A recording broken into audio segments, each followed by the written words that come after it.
Hello students, आप सबको अपने एनसीईआरटी साइंस चैनल में स्वागत करती हूँ। आज हम एनसीईआरटी साइंस क्लास 7 की चैप्टर नंबर 3 पढ़ाऊंगी। इससे पहले हम लोग 2 चैप्टर पढ़ चुके हैं, पादप में पोषण और प्राणियों में पोषण। जिसने नहीं देखे हैं वह चैनल पर प्लेलिस्ट बना हुआ, आप वहाँ से देख सकते हैं। चलिए शुरू करते हैं आज की क्लास। अध्याय 3 ऊष्मा। जानते हैं ऊष्मा के बारे में। ऊष्मा क्या है? ऊष्मा मीन्स उष्णता यानी गर्मी, जिससे हमें गर्मी का एहसास होता है। जैसे ऊष्मा क्या है? ये ऊर्जा का एक रूप है जो कि ताप के कारण होता है। ताप मतलब गर्मी। फिर है ताप किसी वस्तु की मतलब उष्णता यानी गर्मी के माप को ताप कहते हैं। ऊष्मा को हम दैनिक जीवन में देख सकते हैं। जैसे अलग अलग मौसम में हमें अलग अलग तरह के कपड़े पहनते हैं। जैसे ठंडी में हमें ऊनी वस्त्र पहनते हैं, गर्मी में हमें हल्के रंग के कपड़े पहनते हैं सूती का, जिससे हमें ठंडक अनुभव होता है, और ऊनी से हमें गर्मी अनुभव होता है। इस प्रकार हम ठंडा और गर्म का दैनिक जीवन के उदाहरणों से हम अनुभव कर सकते हैं। फिर है गर्म तथा ठंडा। कोई वस्तु कितना गर्म है या कितना ठंडा है, इसका पता लगाने के लिए हम क्या क्या यूज करते हैं, मतलब कैसे जानते हैं। जैसे कि हम चाय गर्म पीते हैं तथा बर्फ़ जो ठंडी होती है, आइसक्रीम ठंडी होती है। तो ये सब हमें खा के मतलब देख के अनुभव कर लेते हैं। लेकिन कुछ चीज़ों का, जैसे कि पानी कितना ठंडा है, कितना गर्म है। 3 पतीला लेते हैं, एक में ठंडा पानी, दूसरे में गर्म पानी और तीसरा में ठंडा और गर्म मिला के डालते हैं। तो जब हम हाथों से इसको स्पर्श करते हैं यानी छूते हैं, तो हमें पता चलता है कि कौन सा पानी ठंडा है और कौन सा पानी गर्म है। इस प्रकार तो हम जानते मतलब अनुभव कर लेते हैं कि कौन सा ठंडा और गर्म है। लेकिन ये चीज़ हमें पता नहीं चलता है कि कोई द्रव मतलब कितना गर्म है, कितनी मात्रा में मतलब ताप है, कितना ठंडा है। इसका मतलब सही से मतलब सही अनुमान नहीं लगा सकते। इसलिए मतलब ये विश्वसनीयता नहीं होता है। इसलिए मतलब गर्मी को यानी उष्णता को विश्वसनीय माप के लिए उसके ताप से पता किया जाता है। अब जानते हैं ताप क्या है? यानी हम समझे कि कोई वस्तु कितनी गर्म तथा ठंडा हो, ये हाथों से स्पर्श करके हमें विश्वसनीयता नहीं प्राप्त कर सकते, मतलब सही नाप नहीं सकते। इसको विश्वसनीयता माप के लिए ताप से की जाती है। और ताप को क्या है? ताप मापने के लिए उपयोग की जाने वाली एक युक्ति होती है, जिसको ताप मापी यानी थर्मामीटर कहते हैं। थर्मामीटर क्या है? यह ताप मापने के लिए ताप मापने के लिए एक ऐसी युक्ति है जिसको ताप मापने के लिए उपयोग किया जाता है। ताप मापी या फिर इसको थर्मामीटर भी कहते हैं। तो हम जानते हैं थर्मामीटर के बारे में।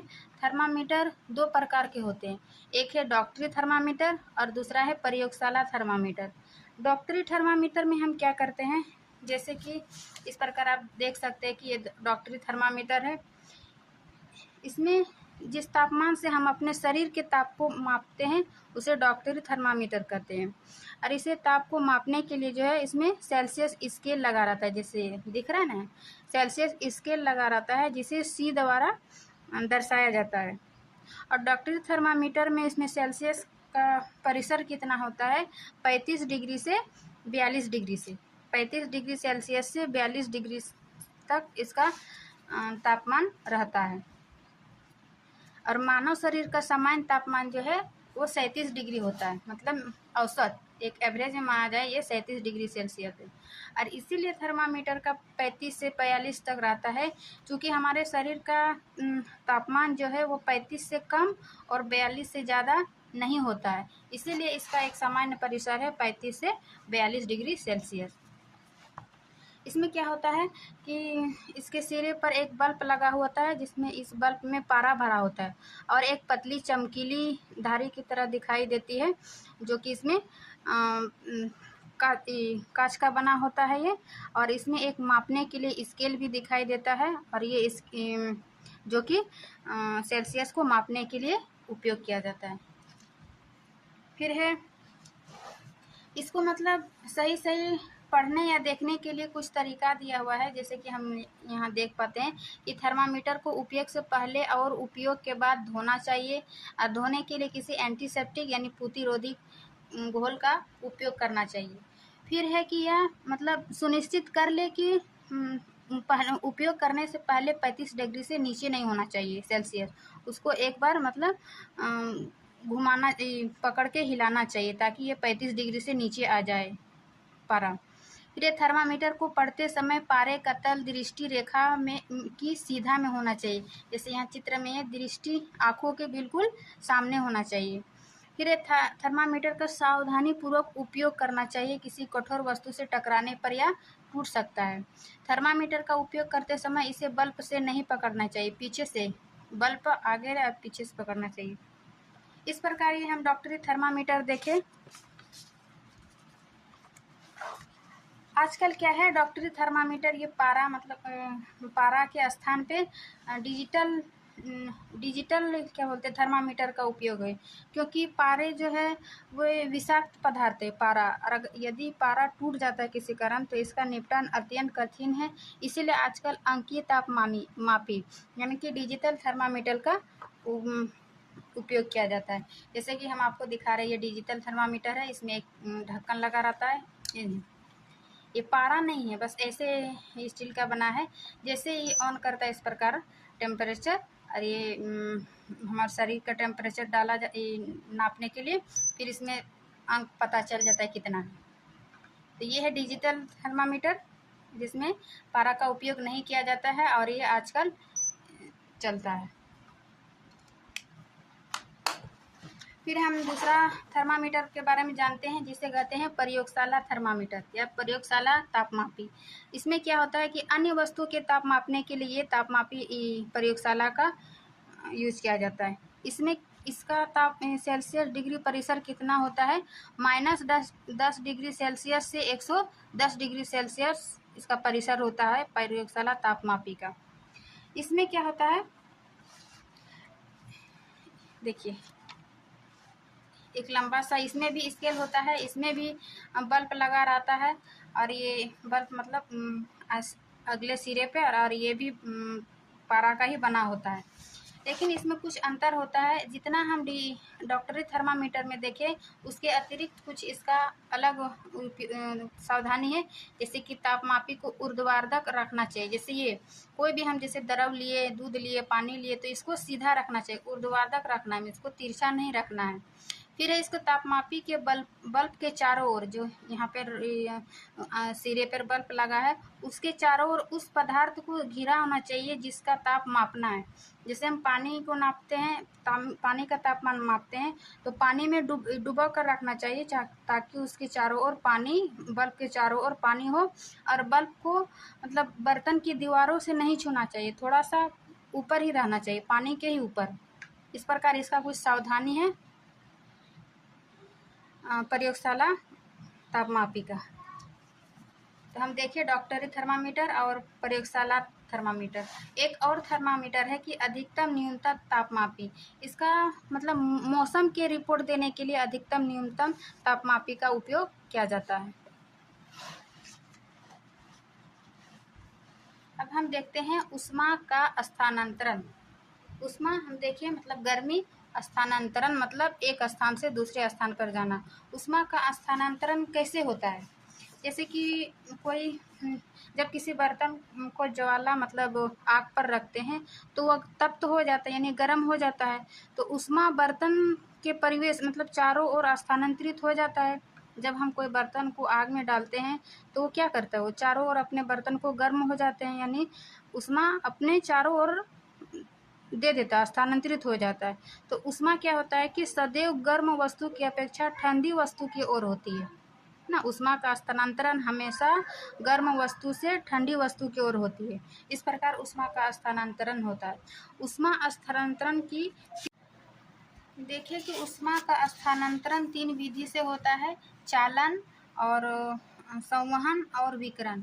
चालन में क्या होता है, वह प्रक्रम जिसमें ऊष्मा किसी वस्तु के गर्म सिरे से ठंडे सिरे की ओर स्थानांतरित होता है। जैसे हम कोई एल्युमिनियम, लोहा, तांबा का बर्तन में आग में डालते हैं तो वो क्या होता है, गर्म सिरे से ठंडे सिरे की ओर स्थानांतरित हो जाती है। चालन विधि में प्रायः ठोस में होती है ऊष्मा का स्थानांतरण। ठोसों में प्रायः ऊष्मा का स्थानांतरण चालन विधि से होता है। इसीलिए धातु के बर्तन में जो है प्लास्टिक या लकड़ी की हड्डी लगाई जाती है ताकि वो बर्तन चालन विधि से गर्म ना हो, क्योंकि ये प्लास्टिक या लकड़ी जो है वो कुचालक होता है। कुचालक क्या है कि जो पदार्थ अपने से होकर ऊष्मा को आसानी से नहीं जाने देता है उन्हें कुचालक कहते हैं। इसका उदाहरण हो जाएगा जैसे प्लास्टिक या लकड़ी। वहीं दूसरी ओर चालक वह पदार्थ होता है जो आसानी से अपनी ओर ऊष्मा को आने देता है, उसे चालक कहता है। इस चालक कहते हैं, जैसे कि एल्युमिनियम, लोहा, तांबा, ये सब क्या है, चालक पदार्थ है जो अपनी ओर ऊष्मा को आसानी से प्रभावित होने दे देता है। तो चालक और अचालक भी देखे, जिसमें कि चालन विधि में हुआ ऊष्मा के स्थानांतरण की चालन विधि में। फिर दूसरा है संवहन विधि। संवहन विधि जो है ये प्रायः द्रव और गैसों में ऊष्मा का स्थानांतरण संवहन विधि से होता है। जैसे कि कोई द्रव, जैसे हम गर्म करते हैं, आग डालते हैं, तो क्या होता है कि जैसे जैसे ये गर्म होती है, गर्म द्रव ऊपर की ओर स्थानांतरित हो जाती है और नीचे से फिर ऊष्मा का स्थानांतरण ठंडा गर्म होते जाता है, ऊपर उठते जाता है। इस प्रकार सारा पानी गर्म हो जाता है। तो ये द्रव और गैसों में ऊष्मा का स्थानांतरण संवहन विधि द्वारा होता है। फिर हम देखिए तीसरा क्या था, विकिरण। विकिरण हमें जैसे सूर्य से पृथ्वी तक जो ऊष्मा एक अन्य प्रक्रम द्वारा होता है जिसे विकिरण कहते हैं। यानी सूर्य की किरण जब हम पृथ्वी तक पहुंचती है तो ये विकिरण द्वारा होती है। इसमें किसी माध्यम की आवश्यकता नहीं होती है, डायरेक्ट मतलब सूर्य की किरण पृथ्वी पर आके पहुंच जाती है। और चालन में क्या था, माध्यम उसका क्या था, चालन का ठोस, और संवहन का माध्यम क्या था, द्रव या गैस। इस प्रकार दोनों में माध्यम की आवश्यकता था, जबकि विकिरण में किसी माध्यम की आवश्यकता नहीं है। यह डायरेक्ट सूर्य से पृथ्वी तक ऊष्मा स्थानांतरित हो जाती है। इस प्रकार हम देखें ऊष्मा का स्थानांतरण 3 विधियों से होता है। अब हम समझते हैं समुद्र समीर या थल समीर।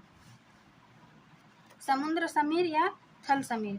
समुद्र समीर क्या है, जब दिन के समय जो है स्थल शीघ्र गर्म हो जाता है। चित्र के माध्यम से समझिए। दिन के समय में क्या होता है, तटीय क्षेत्र में इसका स्थल जो है शीघ्र गर्म हो जाता है और गर्म होकर स्थल ऊपर की ओर वायु गर्म होकर समुद्र की ओर जाती है और समुद्र की ठंडा वायु स्थल की ओर आती है। इस प्रकार जो समुद्र की ओर से आने वाली वायु को समुद्र समीर कहते हैं, समझे। वहीं दूसरी ओर थल समीर क्या होता है, ये रात्रि में समुद्र का जल धीमी गति से ठंडा होता है, इसलिए स्थल की ओर से ठंडी वायु समुद्र की ओर बहती है, इसे थल समीर कहते हैं। समुद्र समीर दिन के समय, स्थल समीर रात्रि में, जो कि समुद्र का जल धीमी गति से ठंडा होता है, इसलिए स्थल की ओर से ठंडी वायु समुद्र की ओर आती है। चित्र के मान समुद्र की ओर आती है, इसे थल समीर कहते हैं। तो इस प्रकार हम देखें समुद्र समीर और स्थल समीर में अंतर चित्र के माध्यम से देखें। फिर हम देखते हैं कि सर्दियों तथा गर्मियों में हमारे पहनने के वस्त्र के प्रकार। सर्दियों में हमें किस प्रकार के कपड़े पहनते हैं और गर्मियों में हमें किस प्रकार के कपड़े पहनते हैं। गर्मियों में हमें हल्के रंग के वस्त्र पहनते हैं, क्योंकि हल्के रंग जो है वो हल्के रंग के कपड़े जो है वो उसमें विकिरणों के अधिकांश भाग को परावर्तित कर देते हैं, मीन्स वापस लौटा देते हैं, जिससे हमें गर्मी कम अनुभव हो और ठंडी का एहसास हो। और सर्दी में हम क्या करते हैं कि गहरे रंग के कपड़ा पहनना पसंद करते हैं, क्योंकि गहरे रंग जो है उसमें विकिरण को अच्छा शोषक होता है, मीन्स सभी प्रकाश के सभी रंगों को अवशोषित कर लेता है। इसलिए हमें गर्मी में हल्के रंग पहनते हैं और सर्दियों में गहरे रंग के कपड़े पहनते हैं। इसका हम एक प्रयोग से देख सकते हैं कि 2 पतीला लेते हैं और दोनों पतीले में पानी दिन के समय में सूर्य के उपस्थिति में रख देते हैं। एक पतीला को क्या करते हैं, काला पेंट से पेंट कर देते हैं और दूसरे पतीले को ऐसे ही छोड़ देते हैं। थोड़ी देर में हम क्या देखते हैं कि एक काला जो पेंट किया हुआ पतीला है, इसमें अधिक गर्मी का अनुभव होता है और इसमें कम गर्म हुआ। इससे पता चलता है कि ये जो काला यानी गहरे रंग जो है वो अधिक ऊष्मा को अवशोषित करते हैं, जबकि हल्के रंग मतलब कम अवशोषित करते हैं। ये अधिकांश भाग को क्या करते हैं, ये परावर्तित कर देते हैं। इस प्रकार हम गर्मियों में हल्के रंग और सर्दियों में गहरे रंग का कपड़ा पहनते हैं। और दूसरी ओर सर्दियों में हमें ऊनी वस्त्र भी पहनते हैं, क्योंकि सर्दियों में हमें ऊनी वस्त्र क्या करते हैं, हमें उष्ण बनाए रखते हैं, मीन्स गर्मी बनाए रखते हैं। क्योंकि ऊन जो है वो उष्मा रोधी है, मीन्स उष्मा हमारे शरीर का जो है ताप वो बाहर आने नहीं देती है, ये उष्मा रोधी होते हैं। इसलिए हमें सर्दियों में ऊन का कपड़ा पहनना चाहिए जो कि हमें गर्मी देता है। एक और इसमें क्वेश्चन आता है कि एक मोटे कम्बल मतलब कंबल की अपेक्षा यदि दो पतले कंबलों से किसी का चुनाव करके उपयोग करने की छूट दी जाए तो आप किसे चुनेंगे, एक मोटा कंबल चुनेंगे या फिर दो पतला कंबल चुनेंगे? तो इसका आंसर मतलब समझ सकते हैं कि दो पतले कंबल के बीच क्या होता है, वायु भरी होती है और वायु जो है वो मतलब ऊष्मा का कुचालक है। तो इसलिए वायु मतलब हमारे शरीर का जो मतलब गर्मी वो बाहर नहीं आने देगा और इस प्रकार दो पतले हमें ज़्यादा गर्मी अनुभव देगा एक मोटे कंबल की अपेक्षा। इस प्रकार हम दो पतले कंबल का चुनाव कर सकते हैं। इसका एनसीईआरटी आपसे क्वेश्चन पूछ रहा था। ये था आज अध्याय 3 का थ्योरी क्लास। अब हम देखते हैं अभ्यास की ओर।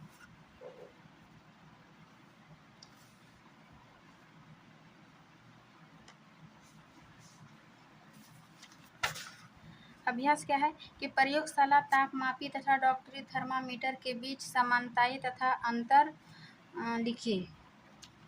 तो प्रयोगशाला जो अन्य दोनों में पारा लगा रहा था दोनों में स्केल है और उसका समानता है। फिर अंतर क्या है कि डॉक्टरी थर्मामीटर का यूज़ हम लोग अन्य तापमान को मापने के लिए नहीं किया जाता है, क्योंकि डॉक्टरी थर्मामीटर केवल हमारे मतलब हमारे शरीर का ही तापमान मापने के लिए किया जाता है, जबकि प्रयोगशाला तापमापी में अन्य पदार्थ का तापमान मापने के लिए किया जाता है। इस प्रकार इसका समानता है और अंतर देखने को मिलता है।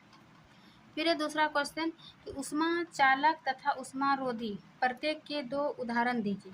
ऊष्मा चालक जो अपने से ऊष्मा मतलब आने देती है, जैसे कि हम लकड़ी और प्लास्टिक देखें।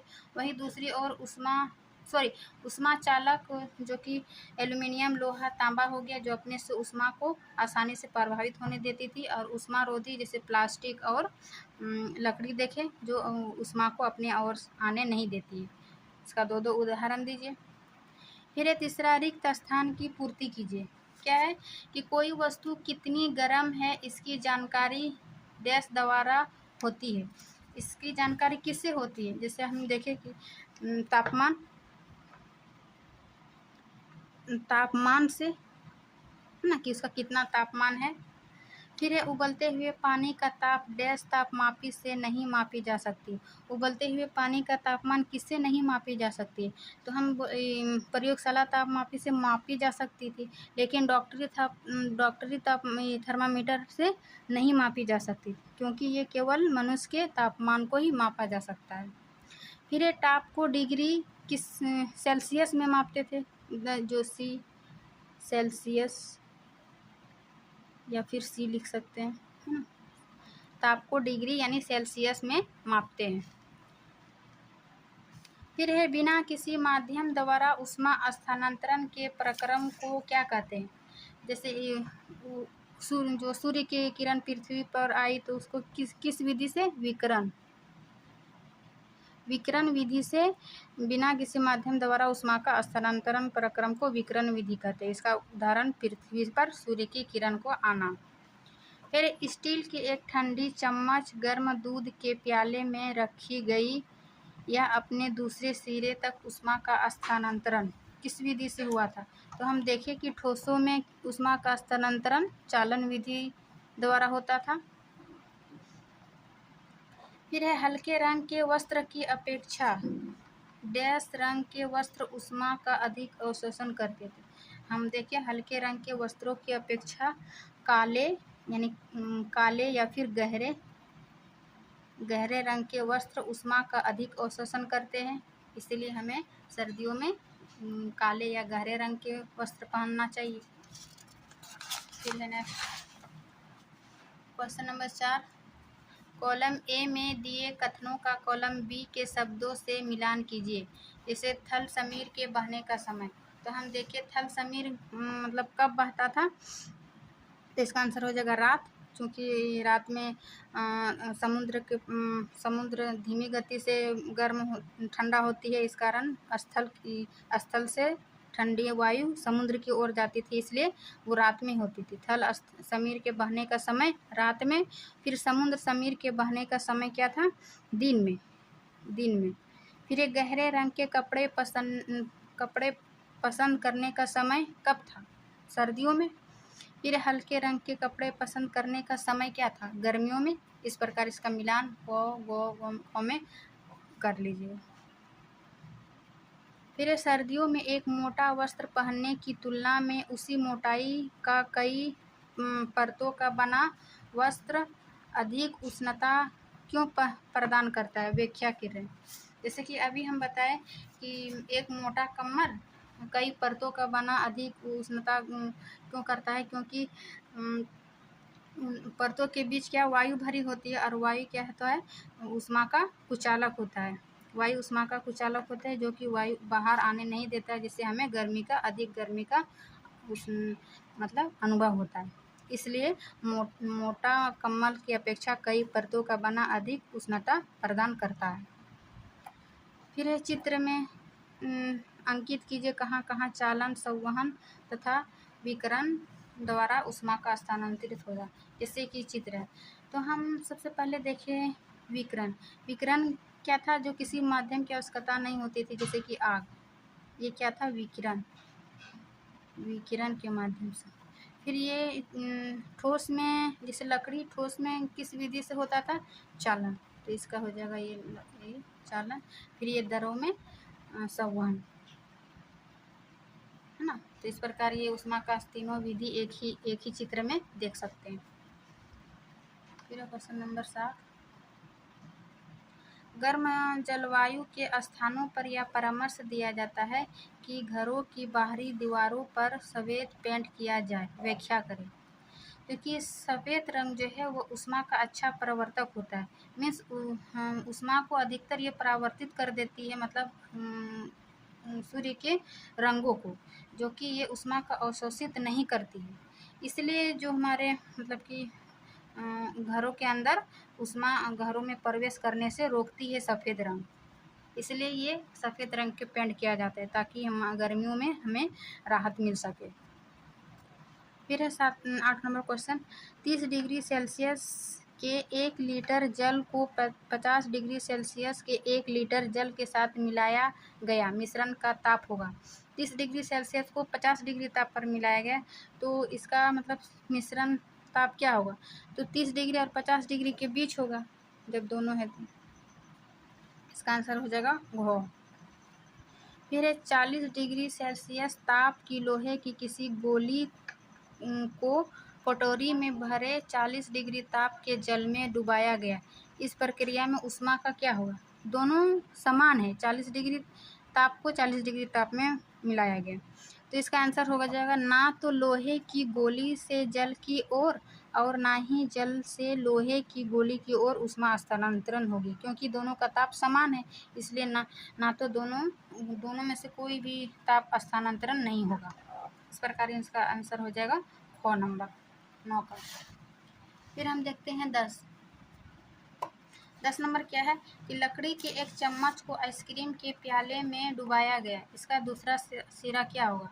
जैसे कि हम आइसक्रीम खाते हैं तो लकड़ी का चम्मच दिया जाता है, तो क्यों इसका चम्मच, क्योंकि इसमें ठंडा नहीं होगा, क्योंकि चालन विधि में लकड़ी क्या है, ये उष्मा का कुचालक है, जो कि उससे ना ठंडा ना गर्म प्रभावित होगा, तो इसका आंसर हो जाएगा घ।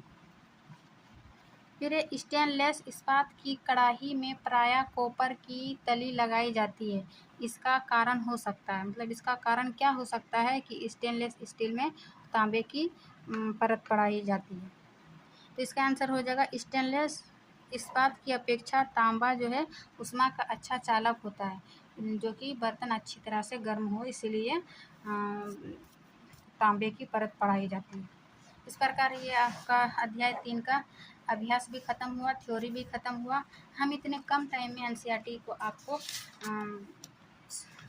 पूरा डिटेल से पढ़ा देते हैं। अब हम अपने शॉर्ट नोट्स की ओर चलते हैं। देखिए ये क्या है, अध्याय 3 ऊष्मा। ऊष्मा क्या है, किसी वस्तु की उष्णता का विश्वसनीय माप उसे ताप से पता किया जाता है। हर छोटे छोटे को हम डिफिनेशन सारा लिख दिए हैं। थर्मामीटर 2 प्रकार के होते हैं, डॉक्टरी और प्रयोगशाला। इसका दोनों में अंतर देख सकते हैं। डॉक्टरी थर्मामीटर, फिर प्रयोगशाला थर्मामीटर,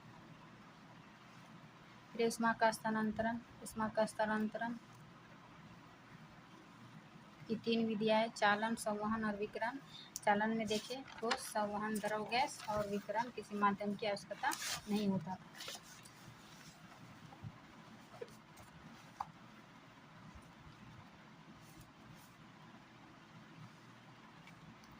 नोट करके लिख दे कि ठोसों में प्रायः ऊष्मा का स्थानांतरण चालन विधि से होता है। फिर है इसका चालक, चालक, संवहन द्रव और गैसों में, विकिरण किसी माध्यम की आवश्यकता नहीं था। फिर है समुद्र समीर, स्थल समीर, जो हम बुक में फिगर के साथ समझाएं। फिर हमें गर्मियों में हमें हल्के रंग, सर्दियों में हमें गहरे रंग, सर्दियों में ऊनी वस्त्र। इस प्रकार ये आपका नोट्स भी कंप्लीट होता है।